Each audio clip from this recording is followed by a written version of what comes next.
Students, in this video, we are going to read about the organs of government. So, organs of government, it has been divided into three parts, that is legislature, executive and judiciary. And this one, all the organs, their powers, their work, it is very lengthy portion. So, we will read the portion separately. So first of all, first organ, that is legislature. So that organ of government which frames laws is called legislature. That organ which enforces the laws and ensures that they are followed is called executive, and the organ which punishes those who do not follow or obey them is called judiciary. तो ये three organs जो हैं, legislature, executive, judiciary. तो इसकी meaning हम समझें. Legislature का work क्या है कि वो लॉ फ्रेम करती है, लॉज बनाती हैं, कानून बना रही हैं. ठीक है. और फिर अगला पार्ट है एग्जीक्यूटिव. तो लेजिस्लेचर ने जो लॉज बनाए हुए हैं उनको फॉलो करवाने का काम एग्जीक्यूटिव्स का होता है. और जब कोई पर्सन प्रॉपरली उन लॉज को फॉलो नहीं करता, ओबे नहीं करता, तो उनको पनिश करने का काम कौन करता है? जुडिशरी. तो इस तरीके से ये जो ऑर्गन्स ऑफ गवर्नमेंट, हम लोग गवर्नमेंट के बारे में पढ़ रहे थे, हमने पहले पढ़ा state government and central government. तो वो वर्क कैसे करती हैं? तो वो वर्क इन थ्री ऑर्गन्स के थ्रू अपना पूरा काम करती है. तो हम सबसे पहले फर्स्ट पोर्शन देखेंगे. फर्स्ट पोर्शन है लेजिस्लेटर. सो द लेजिस्लेचर में हैव वन और two houses. Where there are two houses, the first one is called lower house and second one is on our upper house. The legislature perform many important function. Important ones are, first one is framing of law. ये सबसे main function है legislature का. तो legislature में हम लोग to houses पढ़ेंगे. तो टू हाउसेस कौन से हैं? Lower house and upper house. तो Lok Sabha, Rajya Sabha, house of people और काउंसिल ऑफ स्टेट्स, इनके बारे में हम लोग इस पोर्शन में स्टडी करेंगे.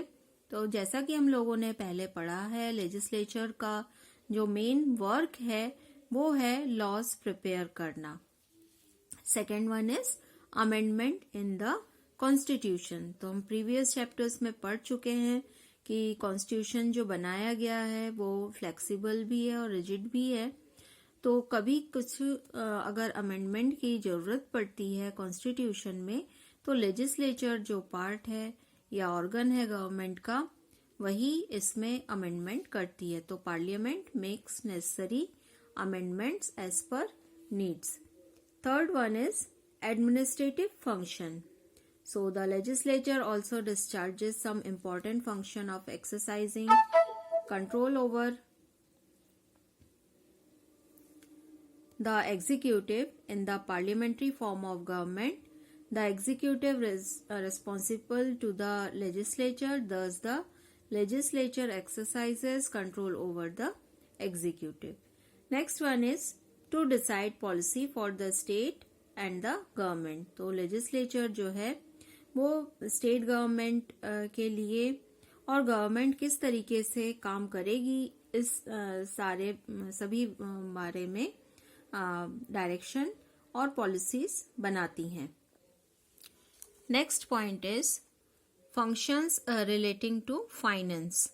तो जिस भी तरह से एक्सपेंडिचर किया जाना है, किस तरीके से टैक्स बढ़ाने हैं, घटाना है या टैक्स लगाना है, इनसे रिलेटेड जो भी वर्क है, लोगों से जो मनी मिल रही है उसको कैसे कंट्रोल किया जाए, किस तरीके से उसका यूज किया जाए, ये सारे जो डिसीजन मेकिंग का काम है वो लेजिस्लेचर करता है. Next one is discussion of subject presented in the house. तो दोनों ही जो हाउसेज हैं, अपर हाउस और लोअर हाउस, इसमें जो भी प्रॉब्लम्स आई हैं इनसे रिलेटेड डिस्कशन किया जाता है.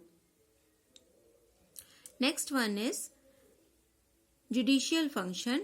In many countries, legislature does not work of judiciary. कुछ कंट्रीज में जो है लेजिस्लेचर ही जुडिशरी का काम करती हैं and legislature only can remove the president by the impeachment. In America also, legislature take a decision on the motion of impeachment against the president. Next is constitution of committees and commission. तो किसी भी अगर subject पर जरूरत है deep discussions की, तो उस कंडीशन में जो कॉन्स्टिट्यूशन के लिए ये कमेटी वगैरह फॉर्म करने का काम यहाँ पे लेजिस्लेचर के थ्रू ही किया जाता है. Next one is control over foreign policy. So in many countries, treaties and agreements with other countries cannot be enforced without the approval of legislature. In many countries, permission of legislature is necessary for weighing a war with another country. तो foreign countries से किस तरीके से काम किया जाएगा इस बारे में भी डिफाइन कौन करता है? लेजिस्लेचर ही करता है.